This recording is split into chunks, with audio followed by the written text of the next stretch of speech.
Hello there guys, and welcome back to another episode of Rebuilding Histon. And coming up in today's video, we've got a home game against Boreham. But before we get into that, let's take you through what's been happening since you were last with us, which was the unfortunate 4-0 defeat away against Stalybridge, and before that was the 3-2 victory away against FC Halifax in the FA Trophy. It was meant to be the Boreham Wood game actually after the FC Halifax match, but unfortunately this match got postponed, and hence that's why you saw the Stalybridge game instead.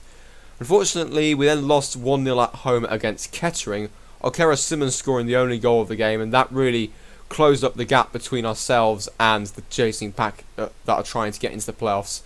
A much better performance overall in terms of the defence. Terrell Thomas having a much better out day than he did in the first match he played, in which he got an own goal. So that was a positive, but we were toothless up front, unfortunately, which was disappointing to say the least, especially as the fact that we were at home against a fellow possible playoff rival. So we needed to bounce back from this straight away, and we did so away against Solihull Moors.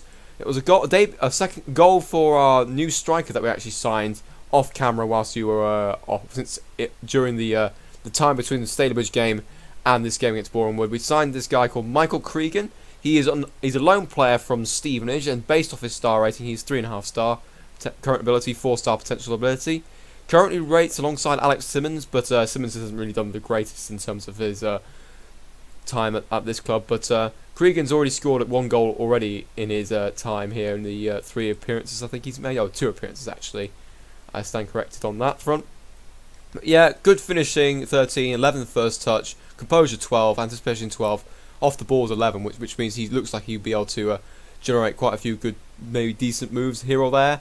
And fingers crossed he can get the necessary goals to keep us in the playoff hunts. But yeah, he did contribute, starting off with a penalty in the 7th minute before Justin May scored his second goal of the season to make it 2-0. Solihull Moors did miss a penalty in the 79th minute, which was saved by Ryan Schofield. And yeah, we came away with the 3 points. It was absolutely crucial. We ended the little barren spell the little bad run that we've been on. We hadn't scored for in 180 minutes of football, so it was really important that we got back to winning ways and back on the score sheets as well. And then finally, the last game, which is the third and final game, which was a FA Trophy match at home against Bishop Stortford.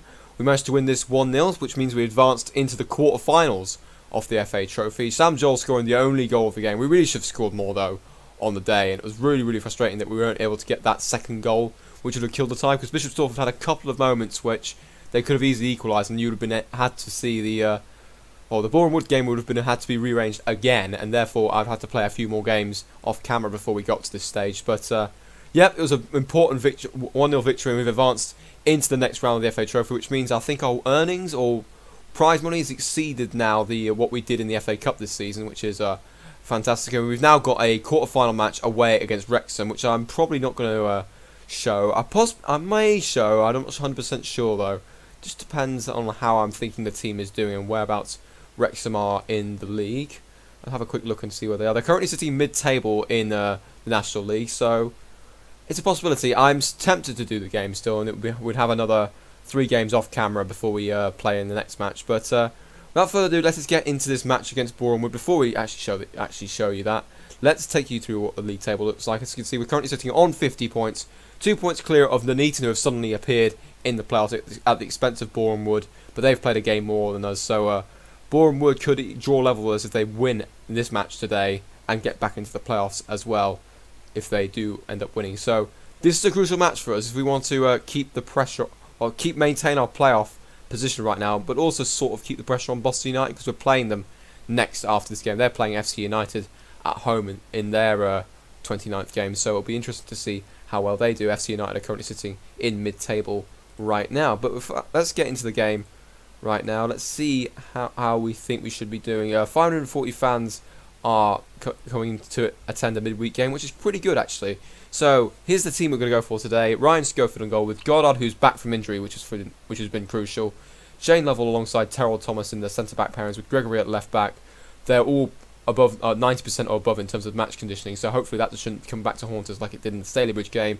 We then have Kuyar and Davidson in the midfield, with Joel and Justin May on the wings, with Michael Cregan and Munga up front. On the bench, we've got... Actually, I might have to make a change on the bench, because I don't really want Kevin Carrillo on the bench because he can't really play multiple positions. I'm going to bring on Adrian Morphin instead and go for that.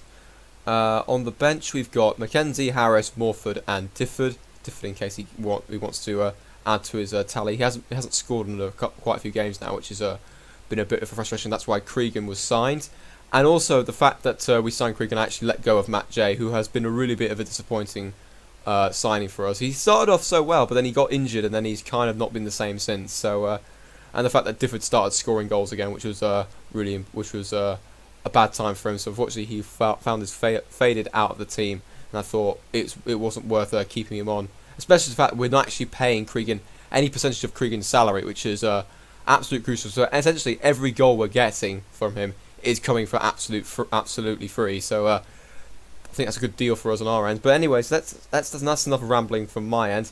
Let's continue into the game. We'll focus on attacking movement for this match because Boreham Wood did lose the last 2 games, but in typical FM style, it will probably mean that we're going to lose this match. Boreham Wood are actually favourites at 6-4, but apparently the pre-match analysis says that we should win. So conflicting views there, but let's see if we can bounce back from the defeat that we had against Boreham Wood earlier on in the season. I think it was a 1-0 defeat, but I can't remember off the top of my head. But we'll have to. I'll look at the fixtures list later and see what happened there. That's good enough, and I'm also going to go for that in terms of the team talk to see if we can get some motivation to the side, which is fantastic. Look at the defence. A couple of players have looked motivated, which is fantastic. Nothing's been changed in the midfield, and at the striker partnerships, nothing has changed except for Cregan is looking happy, which is absolutely crucial. Let's go on attacking as well, because that's what we usually do when we're at home. Just try and catch the Boreham Wood team by surprise. As Boreham Wood will kick off this game from right to left. I haven't had to fiddle around with the match stats this time because we're actually on a proper sized pitch, unlike what we had against Stalybridge. So I'm hoping we're now more accustomed to our style of play on our pitch. So fingers crossed we can get a positive result today. Okay, we've got a corner in from Kuyar, but it's cleared away by the Boreham Wood defence. Here's Davidson though, takes a shot. It's blocked, and Mbunga takes a shot and hits the post. So 2 pretty good chances there from that corner, but unfortunately we weren't able to find our way past the Boreham Wood keeper. And we've got a free kick on the edge of the side of the box, and it was cleared away by Taylor, I think, from the Boreham Wood defence. I think he's one of their attackers.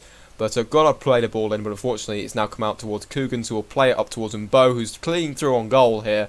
Takes a shot, but it's a waste of an opportunity. I think Thomas managed to put him off there before he was able to set his sights on the target. Oh, Boston United have gone 1-0 down against FC United. So as it stands, we are gaining 1 point on them at the moment. But if we do win this game, we'd only be 3 points behind. Although I think Boston have equalised. No, actually no. I've just seen things. I think the fact that different scores were flashing up on the screen meant things were happening. But I don't think it's affected Boston United at all.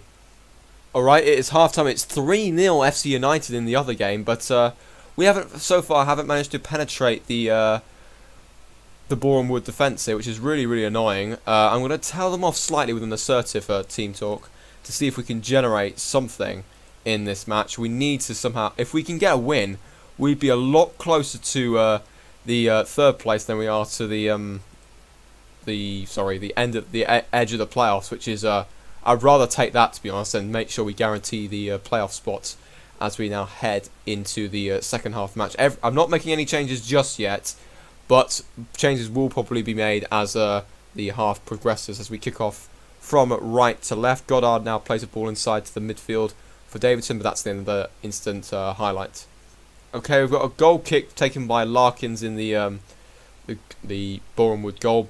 May plays it back to Davidson in the midfield, just inside the Boreham Wood half. It's cleared away by Sweeney there. Davidson gets it back though. Kuyar back to Davidson. A ball to Mbunga, who might play in Cregan, but he hasn't done so. He's gone to Joel instead. Plays it back to Mbunga. Nice little 1-2 there. Davidson to May, maybe to Gregory on the left-hand side. He's played it in. Joel is there, and it is 1-0 Histon inside 51 minutes. Sam Joel with his 4th goal of the season. That's his 2nd goal in 2 games as well, which has been fantastic for the right midfielder. He's got more assists though than goals, which is kind of what he's expected to do, but it's nice that he's chipping in a little bit on the goal front. Okay, here's the highlight. Davidson the ball out to May, who plays it into Gregory, who hits a first-time cross, and Joel wins a nice header above the Boreham Wood defender and into the right-hand corner of the net.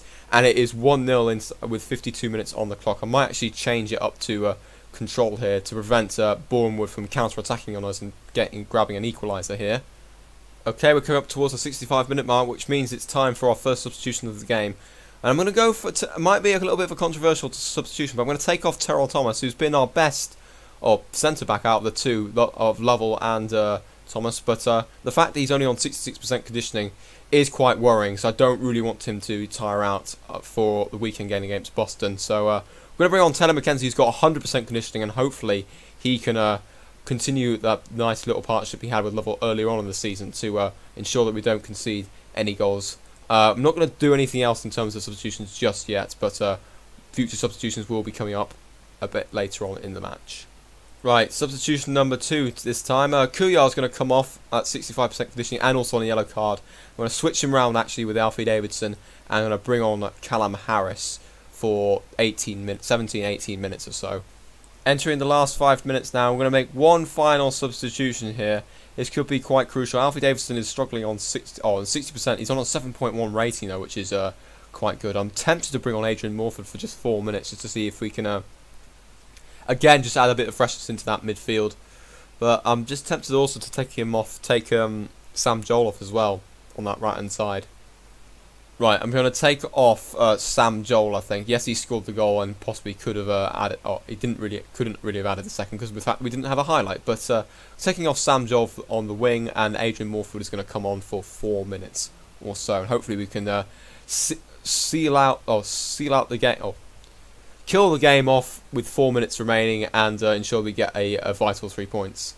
Alright, we're into stoppage time here. Just 30 seconds remaining, and we've got a throw-in for us just inside the Boreham Wood High, but it's only gone as far as Dijkström, I think his name is. Jan Dola's onto a ball here for Boreham Wood, but we've managed to win it back, and Goddard's cleared it away, only as far as Sweeney, but Davidson's picked it up in the midfield with just a couple of seconds remaining. Harris is now will hold on to it, and there it is. That's a 1-0 victory, a really, really good result now, and that has ensured that we've now got a 6-point gap over the playoffs. But although they're saying that the assistant manager is saying that we didn't really deserve to win that based off the fact that we fell short of expectations. So I'm going to go for that to see if that makes a difference. Okay, that's not the sort of reaction I was after. 3 players looking very stressed, but everyone else seemed to have gained focus or is motivated. So I'm hoping those guys that are motivated and focused are now going to be crucial for this next game against Boston, especially the fact that Boston are coming off a home defeat against Stalybridge. But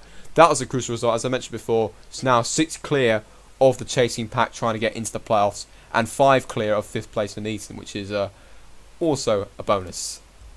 Okay, guys, in terms of what game to do next, it's really, really difficult to decide what I should do now, because the fact that Boston is next at home, I probably should be doing that game, considering the fact that they are now only 3 points ahead of us. But the fact is, it's not really a battle for the league. It's really just a battle to see where we are in terms of the playoff positions. But the main goal for me is just to try and get into the playoffs at all as well. So I'm going to leave that game, and I'm actually going to wait until probably the Wrexham game away, depending on how our form is.